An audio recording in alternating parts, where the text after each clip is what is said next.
नमस्कार। जवाब तो देना होगा। मैं आप सभी का स्वागत है। मैं हूं डॉक्टर अवधेश मिश्रा। इन दिनों छत्तीसगढ़ में अगर सबसे ज्यादा किसी बात को लेकर चर्चा हो रही है तो वो है रायपुर दक्षिण के होने वाले उपचुनाव को लेकर, और तब जब दोनों ही दलों ने अपने पत्ते खोल दिए, अपने अपने प्रत्याशियों का ऐलान कर दिया।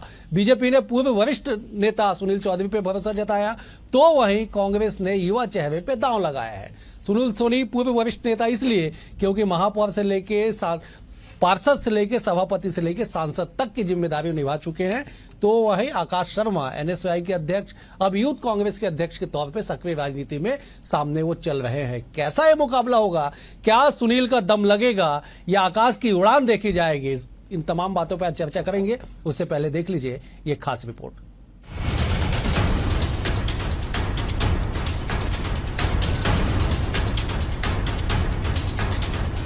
आखिरकार 2 दिन की लंबी चर्चा, गहरा मंथन, बड़ी बैठकों के बाद कांग्रेस ने अपना उम्मीदवार घोषित कर दिया है। युवा कांग्रेस के अध्यक्ष आकाश शर्मा उपचुनाव में ताल ठोकते नजर आएंगे, जिसके साथ रायपुर दक्षिण विधानसभा चुनाव को लेकर दोनों प्रमुख पार्टियों ने अपने पत्ते खोल दिए हैं। एक तरफ युवा चेहरा, दूसरी तरफ अनुभव को मौका दिया गया है। कांग्रेस पार्टी की तरफ से यूथ कांग्रेस के प्रदेश अध्यक्ष आकाश शर्मा चुनाव लड़ेंगे, तो वहीं बीजेपी से चुनाव प्रचार की शुरुआत कर चुके सुनील सोनी मैदान में हैं। दोनों प्रत्याशियों के बारे में जान लीजिए। आकाश शर्मा विधानसभा चुनाव के लिहाज से एकदम नए और युवा चेहरे हैं। कांग्रेस के छात्र संगठन एनएसयूआई से राजनीति की शुरुआत की। 2014 से 2020 तक एनएसयूआई के प्रदेश अध्यक्ष भी रहे। फिलहाल यूथ कांग्रेस छत्तीसगढ़ के अध्यक्ष हैं। दूसरी तरफ बीजेपी से सुनील सोनी अनुभव वाले चेहरे हैं। पार्षद से लेकर सांसद तक का सफर तय कर चुके हैं। पहले पार्षद बने, फिर रायपुर नगर निगम के सभापति रहे, 2 बार रायपुर के महापौर रहे और 2019 में रायपुर लोकसभा से सांसद बने। दक्षिण के दंगल की इस लड़ाई में बीएसटीवी ने बीजेपी और कांग्रेस दोनों के प्रत्याशियों से खास बातचीत की। एक तरफ आकाश शर्मा का कहना है कि कांग्रेस मजबूती के साथ चुनाव लड़ेगी। सुनील सोनी केवल उम्र में बड़े हैं, लेकिन रायपुर के लिए काम नहीं आ पाए। कोई 3 काम वो बता दें जिससे वो वोट की मांग कर सकेंगे। इधर बीजेपी प्रत्याशी सुनील सोनी का कहना है कि केवल कहने से कुछ नहीं होता, जनता के बीच जाना पड़ता है, उनकी समस्याओं को सुनना पड़ता है और जमीनी तौर पर काम करना होता है। सुनील सोनी जी केवल मुझसे, मेरे ख्याल से उनकी उम्र 68-70 साल है और केवल मुझे उम्र में ही वो मेरे से बड़े हैं और अनुभव उनका ज़्यादा है, लेकिन उनका अनुभव का लाभ जो है रायपुर दक्षिण की जनता को आज तक नहीं मिला है। आज वो 2 बार महापौर रह चुके हैं, 1 बार सांसद रहे हैं। ऐसा कोई कार्य उनमें तीन अपने अलग अलग पदों में बैठे हैं, ऐसा कोई कार्य उन्होंने नहीं किया है जिसे रायपुर दक्षिण की जनता उन्हें वोट दे। मैं यहाँ की जनता को विश्वास दिलाता हूँ। आपने मेयर के रूप में भी मुझको देखा है, ईमानदारी के साथ में जो आप पसीना बहार है उसका कर्ज सुनील सोनी चुकाएगा। इस धरती पे अगर पैदा हुआ है तो मैं यहाँ पर विकास के माध्यम से कर्ज चुकाऊंगा। दोनों प्रत्याशियों को अगर गौर से सुने तो दोनों के बीच सियासी खींचतान शुरू हो चुकी है।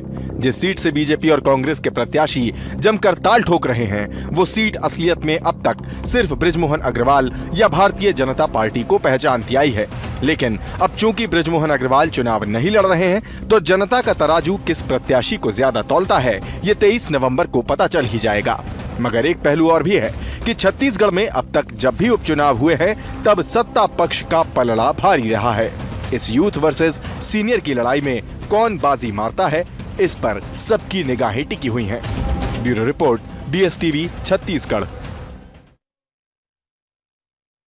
आपने सुना कि किस तरह से ही दोनों ही दलों के जो अप्रत्याशी हैं वो ताल ठोक रहे हैं। कह रहे कि साहब जीत तो हमारी ही होगी क्योंकि हम चुनाव को गंभीरता से लड़ेंगे। लेकिन दोनों के बातों में कितनी गंभीरता है और जनता जनार्दन किस पे अपना विश्वास जताएगी, इसी बात पर आज चर्चा कर लेते हैं। 3 बेहद ही खास वरिष्ठ मेहमान हमारे साथ जुड़े। मेहमानों का तारुफ सबसे पहले आपसे करा देता हूं। बीजेपी की ओर से शिवचंद्र सुंदरानी जी है, वरिष्ठ नेता है, विधायक रह चुके। सुंदरानी जी, आपका बहुत स्वागत है। कांग्रेस की ओर से कुंवर सिंह निषाद है, वरिष्ठ नेता है, विधायक है कांग्रेस पार्टी के। कुंवर सिंह निषाद जी, आपका बहुत स्वागत है। बतौर राजनीतिक विश्लेषक सूबे की सियासत को बेहतर और करीब से समझने वाले प्रफुल्ल पारी जी भी हमारे साथ है। प्रफुल्ल जी, आपका भी स्वागत है। सुंदरानी जी, मेरा पहला सवाल आपसे है, क्यों आपको ऐसा लगता है कि बीजेपी की ये परंपरागत सीट है और बीजेपी ही चुनाव जीतेगी? कांग्रेस कहीं मैदान में नहीं है, क्यों आपको ऐसा लगने लगा है, बताइए जरा। ये जमीनी हकीकत है डॉक्टर अवधेश जी कि बीजेपी के सामने कांग्रेस कहीं मैदान में है ही नहीं। औपचारिकताएं पूरी करने के लिए कांग्रेस निश्चित रूप से चुनाव लड़ रही है, चाहे कैंडिडेट आकाश शर्मा है या कोई भी होते, तो निश्चित रूप से बड़े मार्जिन से चुनाव वो कांग्रेस पार्टी यहाँ हारने जा रही है। जहां तक सुनील सोनी जी एक अनुभवी नेता है, उन्होंने पार्षद रहते हुए, सभापति रहते हुए, महापौर रहते हुए, रायपुर विकास प्राधिकरण के अध्यक्ष रहते हुए, इसके बाद लोकसभा का चुनाव उन्होंने लड़ा और लोकसभा में उन्होंने बड़ी जीत दर्ज कराई। अब वो विधानसभा का चुनाव लड़ रहे। 1000 करोड़ से अधिक के काम उन्होंने सांसद रहते हुए रायपुर लोकसभा क्षेत्र में कराए हैं। महापौर रहते हुए उन्होंने जो पेयजल के मामले में निर्णय लिए, निश्चित रूप से आज उसके दूरगामी परिणाम देखने को मिल रहे हैं। आने वाले 50 साल तक रायपुर में पीने के पानी का अभाव नहीं होगा। जहां तक अमृत मिशन से 450 करोड़ रुपए केंद्र से लाना, 67,000 लोगों बेघर लोगों को प्रधानमंत्री आवास योजना का लाभ दिलाना, ऐसी बहुत सारी उपलब्धियां हैं। एम्स हॉस्पिटल को विस्तारित करने का काम अगर किसी ने किया तो आदरणीय सुनील सोनी जी ने किया। और फिर दक्षिण विधानसभा 8 बार माननीय बृजमोहन अग्रवाल जी वहां से विधायक है और माननीय बृजमोहन अग्रवाल जी उनका चुनाव संचालन कर रहे हैं। और अगर हम डिफरेंस की बात करें तो 67,000 से माननीय बृजमोहन जी वहां पे चुनाव जीते और 90,000 वोट का डिफरेंस लोकसभा चुनाव में रहा। हम तो लड़ाई जीतने के लिए नहीं लड़ रहे हैं डॉक्टर अवधेश जी, हम ये लड़ाई रिकॉर्ड तोड़ने के लिए, वो 90,000 का रिकॉर्ड टूटे, इसकी लड़ाई है हमारी। ठीक है, मैं पहले दिन से चुके हैं। ठीक है सुंदरानी जी, मैं जवाब ले लेता हूं। बेहद आत्मविश्वास में आप दिखाई पड़ रहे हैं। आत्मविश्वास और अति आत्मविश्वास में महीन सी लकीर होती है, जनता उसका निर्णय करती है। मैं लौटूंगा आपके पास। कुंवर सिंह निषाद जी हमारे साथ जुड़े हुए हैं। विधायक जी जरा ये बताइएगा कि आकाश शर्मा एक तो प्रत्याशी बने, आपको बधाई। आपको इसलिए बधाई क्योंकि आपके विधानसभा से भी वो आते हैं। सबसे बड़ी बात यह है कि बीजेपी दावा कर रही है कि साहब 8 बार रायपुर दक्षिण रायपुर शहर का चुनाव बीजेपी जीती है, बृजमोहन अग्रवाल लगातार जीते हैं, कोई मुकाबला नहीं है कहीं पे। जरा जवाब दीजिए, क्यों मुकाबला नहीं होगा? मुकाबला इस बार रोचक रहेगा डॉक्टर अवधेश जी, क्योंकि जिस अभी आपने कहा आत्मविश्वास या अति आत्मविश्वास, एक लाइन करके निश्चित ही ये अति आत्मविश्वास बीजेपी के घातक साबित होगा। किसी भी प्रत्याशी को कमजोर समझना मैं समझता हूँ अच्छा नहीं। और आज आकाश भाई छात्र जीवन की राजनीति से शुरुआत करके यहाँ तक पहुंचे, 2014 से 2020 तक एनएसयूआई का प्रदेश का अध्यक्ष रहे। इसके बाद 2022 में सबसे ज्यादा से मतों से जीतने वाले यूथ कांग्रेस के अध्यक्ष रहे। निश्चित उनका संघर्ष रहा है। यदि आज कांग्रेस पार्टी की शीर्ष नेतृत्व ने उन पर भरोसा किया है, कि युवा नेतृत्व पर भरोसा किया है और दक्षिण की जनता आज बदलाव चाह रही है। बृजमोहन जी अलग, लेकिन आज सुनील सोनी जी मैदान में है। 2 बार के नगर निगम के उन्होंने नेतृत्व भी किया है, सांसद भी रहे हैं, लेकिन इन 15 साल के उनके कार्यकाल में कोई अच्छा धरातल पर कोई काम या मौजूद हो, विकास के काम ऐसा दिखाई नहीं देता। लेकिन फिर भी अगर सुंदरानी जी कह रहे हैं तो मैं आपसे यही बात कहना चाहूंगा कि नई बोतल में पुरानी शराब को भरने का काम किया, लेकिन अब जनता जान गई है कि बृजमोहन अग्रवाल को जिस हिसाब से किनारे किया गया है, उसके नेतृत्व को एक दरकिनार करने का काम किया गया है। तो इसकी जवाब दक्षिण की जनता देगी। आकाश शर्मा को विजयी बनाकर एक करारा जवाब देने जा रही है, मैं आपसे कहना चाहता हूं। ठीक है प्रफुल्ल जी, सीधा विश्लेषण आप कर दीजिए। दोनों जानते समझते और दोनों ही पार्टी की सियासत को समझते हैं। जरा टिप्पणी कर दीजिए, यह मुकाबला कैसे होने जा रहा है, कैसा मुकाबला रहेगा? अवधेश जी देखिए, सबसे पहली बात तो ये कि किसी भी प्रत्याशी को, चाहे वो नया हो, अनुभवी हो, कमजोर समझने की गलती नहीं करना चाहिए। पहली बात होती है। बृजमोहन अग्रवाल को जब पहली बार टिकट मिला था तब वो भी नए थे, बिल्कुल सही। और जिनके खिलाफ मिला था वो कांग्रेस के बहुत कद्दावर नेता थे, स्वरूप चंद जैन, और पार्टी का भी जलजला होता था, जलवा होता था उस समय में। तो आखिर एक नए नवेले बृजमोहन ने स्वरूप चंद जैन जैसे दिग्गज सुरमा को भले 2500-2700-2800 वोट से हराया, लेकिन टक्कर दी हराया। तो मैं इस बात से कतई इत्तेफाक नहीं रखता, खासकर इन बातों से कि ये कैंडिडेट नया है, तो इसका राजनीति में कोई लेना देना नहीं है। दोनों पार्टियां बहुत सशक्त पार्टियां हैं। कांग्रेस भी छत्तीसगढ़ में तो सीधा मुकाबला कांग्रेस से ही है, बिल्कुल सही है ना। तो निश्चित रूप से दोनों पार्टियां मैदान में उतरेंगी, लेकिन होता क्या है कि मुझको ऐसा लगता है, देखिए कि बृजमोहन जी की प्रतिष्ठा कुल मिलाकर के ये चुनाव, मैं इसको ऐसा देखता हूं कि न इसमें भाजपा है न इसमें कांग्रेस है, इसमें इस चुनाव में केंद्र में अगर कोई है तो वो बृजमोहन अग्रवाल। ये चुनाव पूरा उनके इर्द गिर्द घूम रहा है। ठीक है। अगर थोड़ी बहुत कुछ चूक भी होती है, कुछ मान लीजिए कि जीत का अंतर भी कम आता है, तब भी जो शिकार जो है, निशाना जो है ना, वो बृजमोहन जी को ही ताने कसे जाएगा। बताइए, आपके रहते हुए आज इतने वोट कम हो गए, प्रभाव कम हो गया, कई तरह की बातें लोग करने लगते हैं। तो मुझको ऐसा लगता है कि पार्टी से ज्यादा इस वक्त आप देखिए, आप सारी चर्चाओं को सुन लीजिए, जो लोग जितनी बात कर रहे हैं, सब जो है, सबकी बातों में केंद्र कौन है? बृजमोहन अग्रवाल जी। कि सुनील सोनी जी प्रत्याशी किसके? भाजपा ने टिकट दिया, लेकिन नहीं, भाजपा ने नहीं, बृजमोहन अग्रवाल ने टिकट दिलवाया।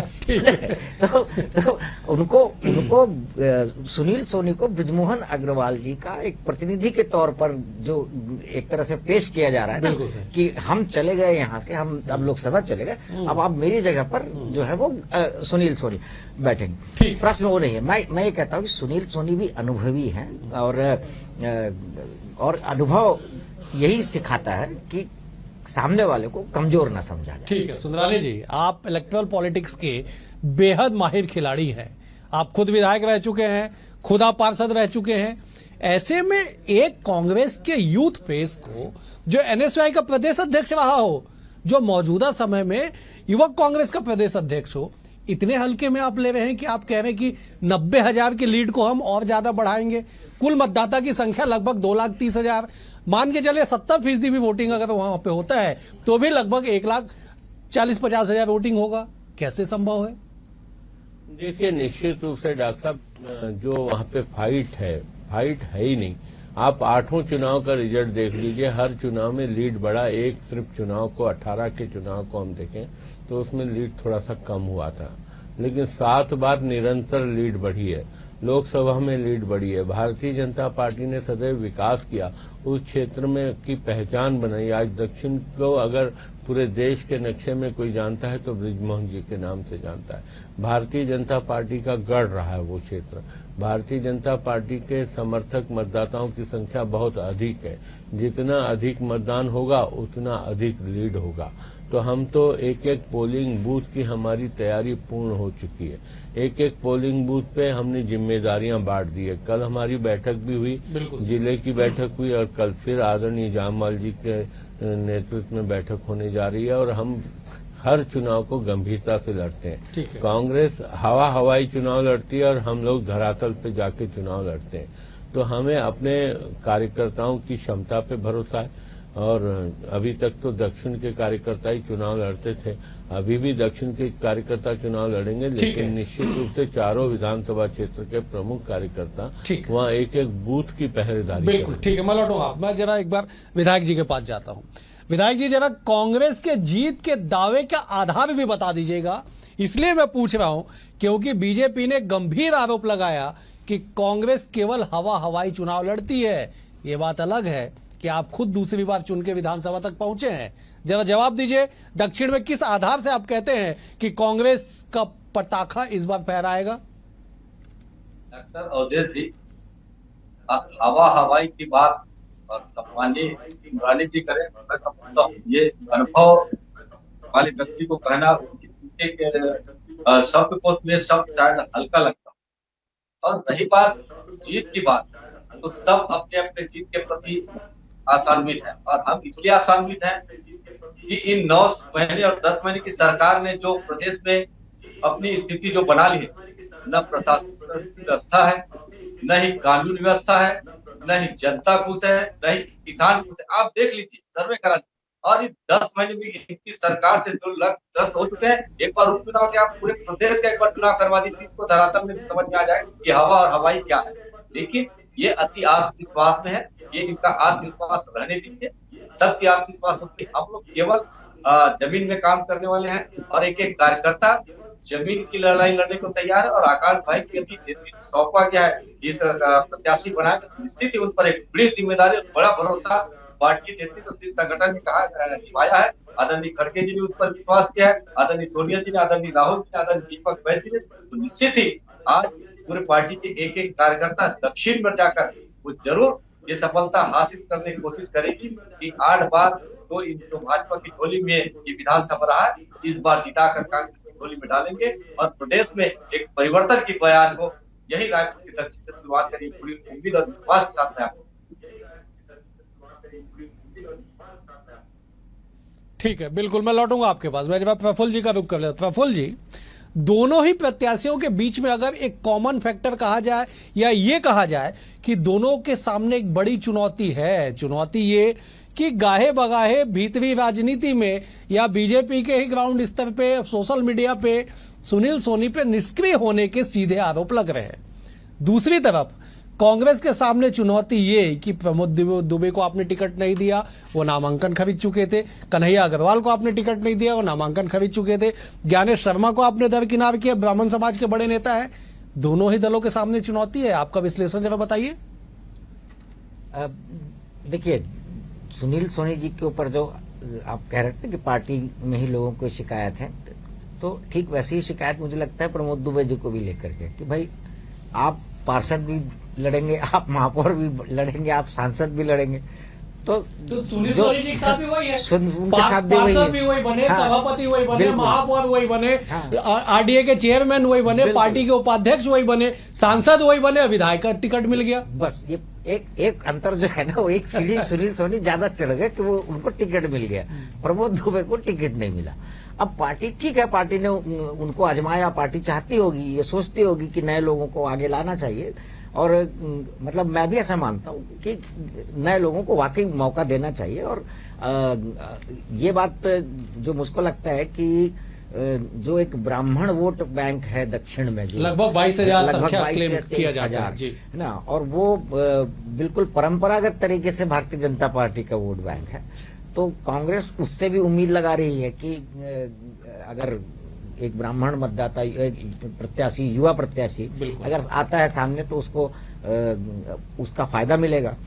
तो कुल मिलाकर के मुझको लगता है कि ये जो इलेक्शन है, ये जो चुनाव है, सामान्यतः तो सत्ता पक्ष जो होता है वो उस पर भारी पड़ता है। बिल्कुल। और यहाँ पर जिनके इस्तीफा देने के बाद ये सीट खाली हुई है वो स्वयं बहुत शक्तिशाली हैं और रणनीति बनाने में निपुण हैं। भारतीय जनता पार्टी बृजमोहन जी का उपयोग उन जगहों पर करती है जहां उसको चुनाव लड़ना होता है। हनुमान कहा गया था पिछली सरकारों में, बीजेपी की सरकार थी तो हर जगह मतलब जहां भी पार्टी संकट में फंसती है तो बृजमोहन जी को आगे करती है। तो आज बृजमोहन जी अपने ही क्षेत्र में, जहां से वो लगातार 8 बार चुनाव जीत कर आए हैं, और वो अपने पसंद, ठीक है सुनील सोनी उनकी पसंद हो सकती है, उनके मित्र हैं, उनके पुराने साथी हैं, तो वो उनको जिताने के लिए भरपूर प्रयास करेंगे। ठीक है, मैं लौटूंगा। मैं सुंदरानी जी, एक बात तो सबसे ज्यादा जो स्पष्ट है वो ये कि 8 बार से बीजेपी वहां जीतते आई है, 8 बार से एक ही चेहरा जीतते आया है, चाहे 1990 की बात हो या 2023 के बाद 24 में लोकसभा, उसको मिला के 9वीं बार।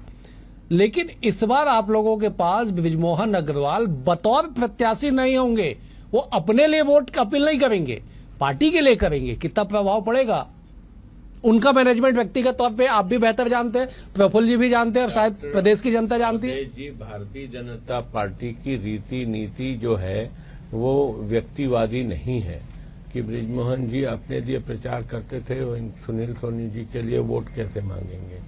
निश्चित रूप से बृजमोहन जी भारतीय जनता पार्टी के कार्यकर्ता हैं और भारतीय जनता पार्टी का प्रत्येक कार्यकर्ता सुनील सोनी बनकर ही चुनाव प्रचार में जाएगा और भारतीय जनता पार्टी की 9 महीने की सरकार की उपलब्धियां लेके जनता के बीच में जाएगा।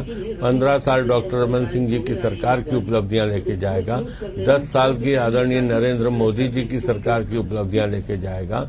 और हमारा कार्यकर्ताओं का जो संगठन है उसका मुकाबला कांग्रेस पार्टी के मुट्ठी भर कार्यकर्ता नहीं कर सकते, किसी भी कीमत में नहीं कर सकते, चाहे कितना भी जोर लगा लें, इस जोर में वो सफल नहीं होंगे।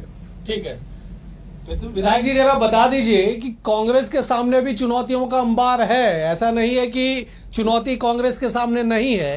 कैसे इन चुनौतियों से पार पाके आप दक्षिण में इतिहास रचेंगे विधायक जी?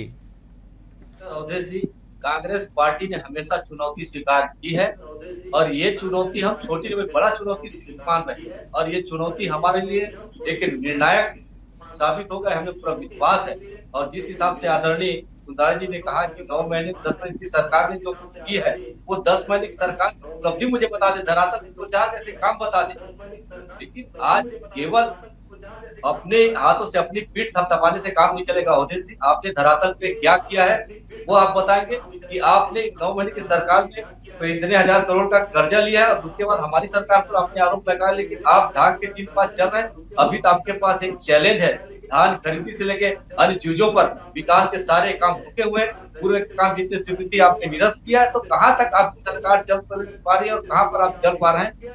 पूरा ब्यूरोक्रेसी सरकार पर हावी है, न किसी मंत्री की चल रही, न मुख्यमंत्री की चल रही, केवल लचर व्यवस्था इस प्रशासन की है। इसका माकूल जवाब दक्षिण की जनता देगी, क्योंकि मजबूत और सशक्त प्रत्याशी कांग्रेस पार्टी ने उतारा है माननीय आकाश शर्मा जी के माध्यम से। और निश्चित ही सबको भरोसा है और चेहरा आपने जो कहा मोहन का अलग था और अभी सुनील सोनी का निश्चित ही मोहन जी अपने अलग मजबूत रखे, लेकिन सुनील सोनी का 15 साल का कार्यकाल यहाँ की जनता ने देखा है कि उन्होंने क्या किया और क्या नहीं किया।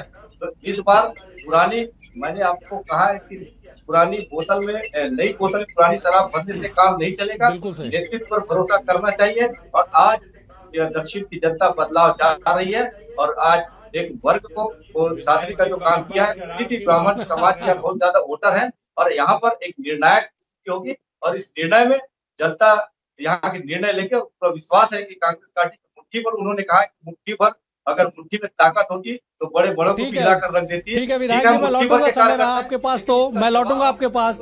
मैं जब एक फाइनल कमेंट के लिए प्रफुल्ल जी का रुख कर लेता हूँ। प्रफुल्ल जी, चुनावी रण में, चुनावी दंगल में चेहरे सज गए, सारा चीज तय हो गया कि किसके बनाम किसका क्या मुकाबला होगा। बहुत संक्षेप में, क्या जनता जनार्दन कुछ बड़ा करने जा रही है इस चुनाव में? अब जनता जनार्दन क्या करेगी ये तो सब भविष्य के गर्भ में है। हम कोई ज्योतिषी या भविष्य वक्ता तो है नहीं कि ये कह दें कि जनता बहुत कुछ कर देती है और जनता कई बार मतलब जो होता आ रहा है उसके साथ भी खड़ी होती है। तो ये कह पाना, लेकिन फिर भी जो भारतीय जनता पार्टी का बहुत मजबूत गढ़ है दक्षिण, और इसलिए कांग्रेस के लिए ये कोई मतलब आसान चुनौती नहीं है कि वो बहुत आराम से मतलब भारतीय जनता पार्टी को या उसके प्रत्याशी को, जब पूरे दिग्गज लोग वहां पर उस विधानसभा में होंगे तो ये आसान काम नहीं होगा। लेकिन कहना ये कि जब तक नतीजे नहीं आते तब तक तो कम से कम यही कहना चाहिए कि मुकाबला रोचक है ना, और इससे ज्यादा और क्या बोल सकते हैं। चलिए, मुकाबला रोचक होगा, लेकिन कुल मिला के ये कि दक्षिण का दंगल जो है निश्चित तौर पे बेहद दिलचस्प होगा, क्योंकि दोनों ही दलों ने अपने अपने अनुभव के आधार पे अपने अपने बेस्ट फिगर को, बेस्ट कैंडिडेट को मैदान में उतारा है। सुनील सोनी बनाम आकाश शर्मा, कैसा ये मुकाबला होगा 23 नवंबर को पता चलेगा। फिलहाल आज के लिए इतना ही। आप तीनों मेहमानों का बेहद शुक्रिया। सुंदरानी जी आपका शुक्रिया, निषाद जी आपका शुक्रिया, प्रफुल्ल जी आपका भी शुक्रिया। कल एक और विषय के साथ होगी मुलाकात, तब तक के लिए नमस्कार।